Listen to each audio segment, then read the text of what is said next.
Testing, testing, 1, 2, 3. Does this actually work?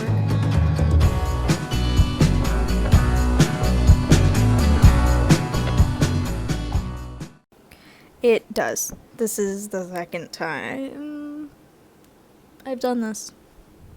Because I watched myself ramble for 10 minutes and I was like, I don't like it. I don't like it. Welcome back. Welcome back. I look like I'm in the depths of hell, but no, I'm just proud of this lighting scheme I've created. I ended up with some LED box lights from somebody because they weren't using them, and they came with gels, so I'm very proud of myself. And this is all because I watched a very long tech spec video on Bo Burnham's Inside where a guy just listed all the lighting things he did and effects and how he did them, and it was amazing. It was 20 minutes long, and I watched all of it. But yeah, I'm in a new space, as you can tell. We just decided to move because the house we lived in was from the 1800s, and it had a lot of problems. And this house solved all those problems. But I wanted to hop on here and say, yeah, I've been gone. Mostly because I couldn't figure out how to film in that space. And second is because I don't really know how to talk about theater right now, because everything is a mess. Like, yes, theater is coming back. Yes, it is stuff's happening, different theaters are doing different things for regulations. I have tickets to a show in October. Things are happening, but obviously stuff behind the scenes is not super great because the union is flawed and not protecting their workers as they should. Music Man, I don't need to say anymore. A little bit of a sore subject with everybody. I got a new voice teacher recently, and we are working on songs from that show because I am a soprano, and that's what you do.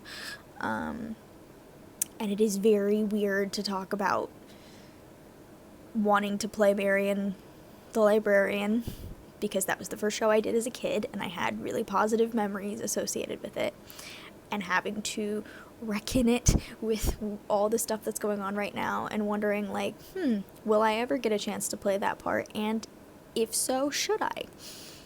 That's a fun question to get to ask about a role that's been on your dream role list for a while. Auditioning is very hard to do at the moment because any equity equity call I've come across for musicals and things have been submission only videos, and saying equity only, I have no idea what the protocol is if you are non-union. This is a very different landscape, and I don't know where the resources are to find out how it works. And this channel was very much about trying to be a resource and being realistic about what it is like to pursue this career. And it's very hard now that the landscape has changed so drastically. I know some people have done some in-person auditions, but they are union, so that's a little different. It's hard. I have not been to Manhattan since October of last year. I'm set to go in October again. We have tickets to 6. And maybe I'll vlog that, maybe I won't. Who knows what'll be going on then, because everything is a bit precarious. I haven't written down plans anywhere in any permanent way since last year.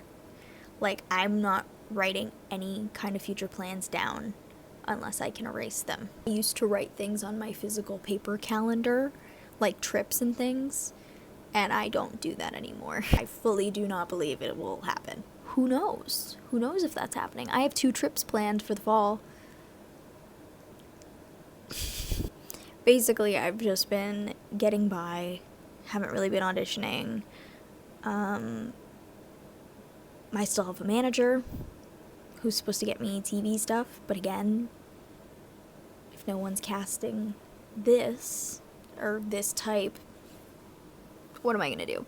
I was also told that I need to do headshots, and I was like, we're waiting until I'm vaccinated, and now we've moved, and a bunch of stuff has happened, and I need, like, and they cost a lot of money. So I'm currently saving for those so I can get new headshots so I can book better jobs, because mine apparently are not good, and sometimes that happens. Sometimes your headshots just are not good. And I think maybe in my head I knew that back when I had them taken, but I was told to go to this specific person, so I did, and maybe we just didn't vibe, I don't know. So in terms of this channel, I don't really know what I'm going to do with it, because I decided to focus on theater because, one, it was a niche that wasn't super oversaturated. Two, it was something I could talk about for hours on various subjects. So I knew I wouldn't really run out of, like, content.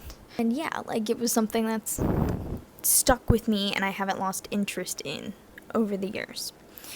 But it has been very, very hard to talk about it in any kind of way. It just feels weird to do, like, a fun, stupid camera.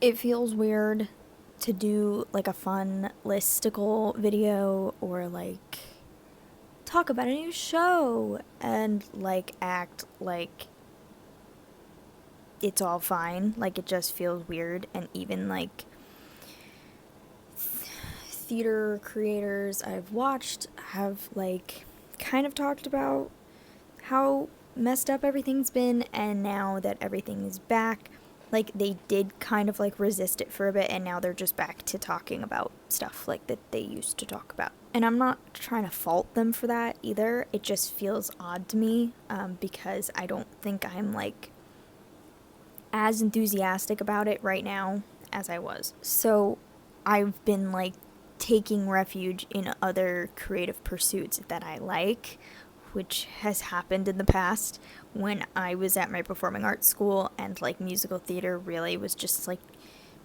not fulfilling me because of the amount of, like, drama and toxicity and, like, the crap I was dealing with, like, at that school. I leaned into, like, filmmaking and music, like, writing music. Like, I leaned into that, and I've found myself doing that now, which is nice. The fact that, like, I watched Bo Burnham's Inside and I was like, oh my god, like, that's so doable. Like, I could absolutely do that. And then I did this with, like, nothing. Was very inspiring. And watching all of these TikTok indie artists release their own singles and, like, develop a following has been super inspiring.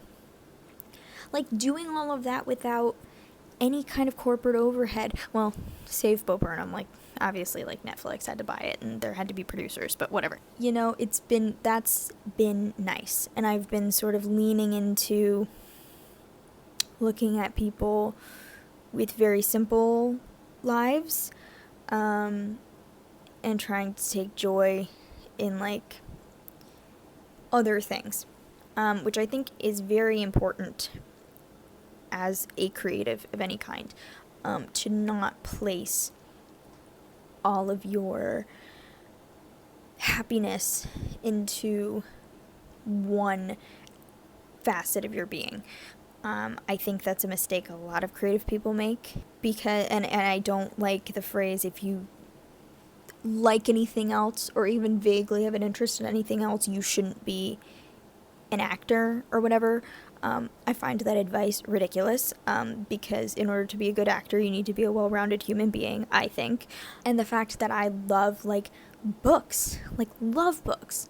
I follow so many book blogs and listen to book podcasts, and, like, that's, like, a hobby that I have not monetized, and I love it. I love it so much.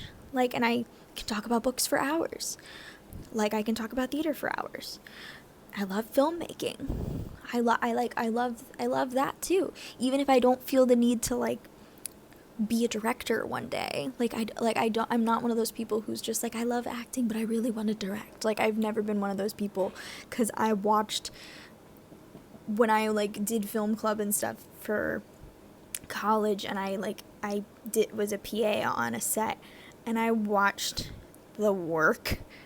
Like, when I watched how these people put together a movie, I was like, this is super fun and whatever, but, like, I could not do this as, like, in a serious way. Like, I love doing it as a hobby, and I love learning about it and doing stuff like this, but I don't feel the need to, like, go into Hollywood and be a director. Like, I don't feel that need. I just like doing this for fun. Like, this was fun. Setting up the lights was fun. Like, there's other facets. Like, I play guitar. Like, it's one of my special skills, even though I don't play it super well. But I've been leaning into songwriting and, like, learning. And songwriting was even something that I had stepped away from because I was on a label, and the people they had me work with, it just didn't click, and I constantly felt like anything I made was not good enough, and it, like, put such a bad taste in my mouth that I really did not write songs for a while. And every time I tried, I would just think, this is all garbage, and, like, scrap it all. And I mean, I looked at some of the stuff I wrote way back when I wanted to start doing it again, and this was like a year after I'd left them. And I was like, this stuff is not great. But I am starting to write things that I am proud of, and I'm starting to look at other people who are instructing people on how to write songs and focusing on, like, spontaneity and not judging myself. And it's been nice. It's been helpful because I can have an outlet that's not me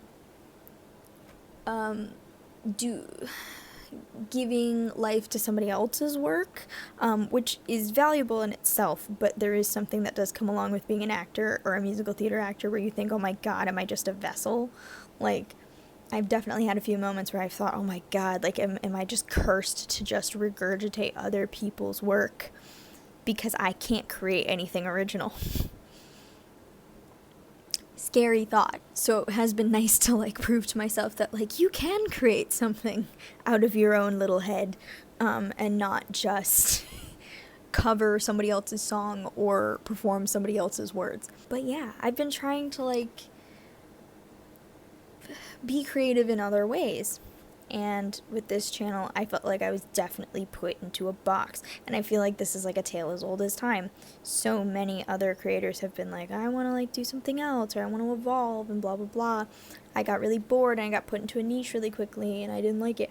And for me, it's not necessarily bored. It's more, it feels strange to talk about it in a fun, campy way, when so much is going on. But I also don't want to focus on all the bad stuff either. Because, and I know negativity gets clicks. I just know it does. And I don't want to be that all the time. And this isn't me saying, like, I'm going to pivot to be a book channel, or I'm going to pivot to be, like, a film making channel, or anything like that. I think what I'm trying to say is, like, I would like to pivot to be a me channel. And maybe people hate that. I don't know. But I have a very little audience. And, you know, and I mean, I still sing and stuff like that. I still, you know, I still want to do that. Like, I love making covers. I love doing that. And I'm looking on investing in some more equipment to make those a little bit better. Like, I think I just want to be able to make what I like to make. And I think that was the goal from the beginning, which was like, I'm just going to make what I want to make and not think about numbers. And I wasn't thinking about numbers from the beginning, to be honest. I was watching things climb, and I watched the influx of subscribers that came from a cover channel reposting one of my videos, and they luckily linked it back to me. And I did find myself getting actually a little nervous by, like, an uptick of, like, 5 people. Like, not even that astronomical. Because I was like, that's more eyes than I was expecting. But I also want to be myself. I like to think that what I'm doing is not a persona. But I also like to be aware that it is still 9 minutes and 29 seconds of me at this point. And not all of me. Like, you don't know me personally. I don't think that's a very healthy boundary to have. But I like to talk into the little void box. I've always liked to do that as like a journaling exercise or just like an outlet to talk, because I have like a billion like weird little tangents I go on all the time, and it ends up in like really, really long Snapchats to my friends, and they don't want to hear this anymore. I like to talk. Let's just be very honest. I do like to talk. Someone gives me the opportunity to talk, and I'll do it. Even though I'm a huge introvert, but like if you get me going, I will go. I just want to be able to do whatever I'd like, and I think that's what this is. I think I'm just saying, hey, I'm back, and I think I'm gonna do whatever I want now, and that could include theater. Could not include theater. But I think I'm just gonna do whatever I like now, because it's a lot easier than trying to think of the hot take of the month on any new show. Yeah. I think that's what we're gonna do.